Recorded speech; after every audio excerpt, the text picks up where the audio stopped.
Ainda continua aqui. Sendo o perispírito um princípio superior à matéria propriamente dita, ao corpo físico, né?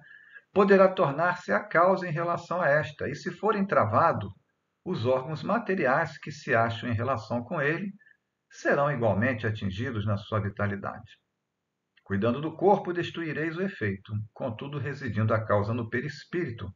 A doença voltará novamente quando os cuidados cessarem, até que se perceba que é preciso dirigir alhures à atenção, tratando fluidicamente o princípio fluídico mórbido. Eu já vou explicar isso.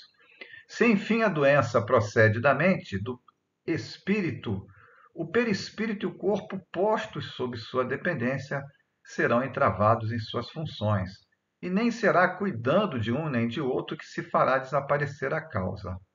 Para destruir uma causa mórbida, deve-se combatê-la em seu terreno.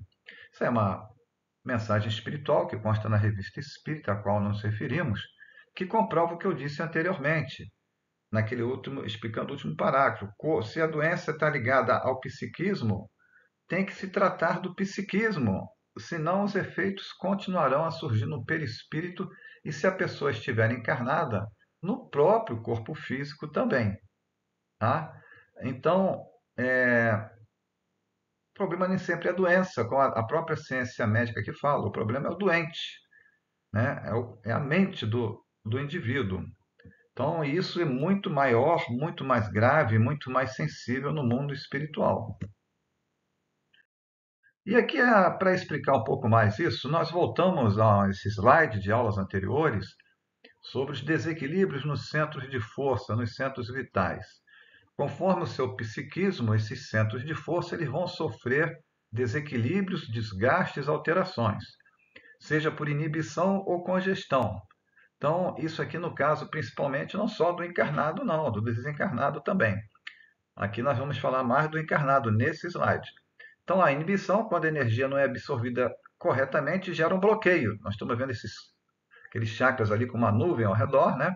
Causando uma baixa atividade, uma hipoatividade. O centro de força ele não realiza normalmente a sua função, ele gira lentamente, gerando uma inércia, depressão, cansaço, sonolência, hipoglicemia no encarnado. E a congestão, quando é o contrário, quando há um acúmulo de energia, no caso do viciado, né? Gera-se uma hiperatividade inflamando as glândulas ou órgãos e gera um desequilíbrio nos centros de força. Que, continuando, nós vimos também isso em aulas anteriores, né? Corpo físico, duplo etérico, perispírito. Essas energias se intercambiam, chegam até ao perispírito e vice-versa. Então, a forma do espírito pensar, ele vai prejudicar os órgãos físicos e até os seus equivalentes no perispírito, ok? Até os equivalentes no perispírito. Então vejam que um desequilíbrio psicológico, emocional grave, ele tem consequências no corpo e no perispírito. E nós vamos sofrer as consequências disso. É uma explicação espiritual sobre as doenças, né? Esse também é outro curso que eu tenho a pretensão de fazer sobre as doenças e o perispírito. Mas e o tratamento para tudo isso? Aqui no, eu vou relembrar aquele slide lá de trás que fala do corpo mental, né? Então você pode ter problemas no perispírito, mas o corpo mental é que tem as informações para trabalhar seu perispírito, seja qual for o problema que você tiver, há como recuperar o perispírito.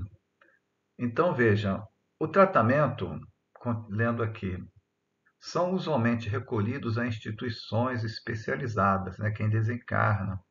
É novamente a hora de inúmeros especialistas lá do mundo espiritual, no caso, médicos da alma, cirurgiões do perispírito, profundos conhecedores da biologia transcendental e das complexidades da mente, virem auxiliar aquele que recém desencarnou ou que recém chegou naquela colônia, o posto de socorro, para ser atendido e recuperar o seu equilíbrio perispiritual, a sua saúde.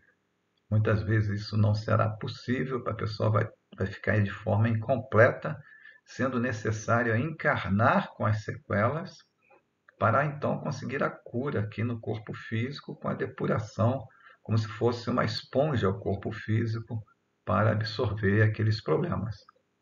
A outra forma de tratamento é também nos grupos mediúnicos, aos quais nos referimos, e essa aqui, que a espiritualidade nos fala da existência de várias colônias espirituais. Aqui eu trouxe exemplo só de uma, a colônia Regeneração, né? Localiza-se nas proximidades de Goiânia, seguindo em direção a Brasília. A geografia do mundo espiritual é diferente da geografia física, né? Obviamente, envolvendo Anápolis, Pirenópolis, Lusiana e até Formosa, para dar um equivalente geográfico da extensão dessa colônia. Trabalha também na recuperação dos espíritos mutilados no perispírito, área que envolve muitos setores de atendimento, o fluídico, o concentrado, terapias, academias, esportes, tudo isso com uma contínua conscientização de renovação interior. Então vejam que há todo um trabalho para que nós nos restabeleçamos das nossas mazelas.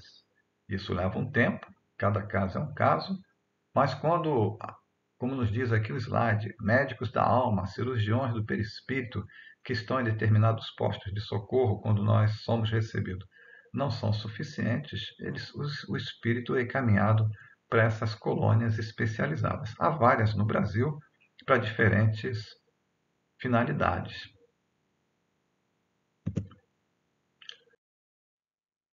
Chegamos assim ao final dessa exploração, até sucinta, né, de tema importante, que muitas vezes lemos em livros, espíritos que comparecem em reuniões mediúnicas, e nos falta até um conhecimento para explicar por que, que o espírito sente dor, por que o espírito está cego, por que, que ele se vê amputado, mutilado, né? Ainda se sente doente com a doença que tinha. Aqui o Espiritismo nos traz a explicação. Citamos as obras onde isso é mais aprofundado.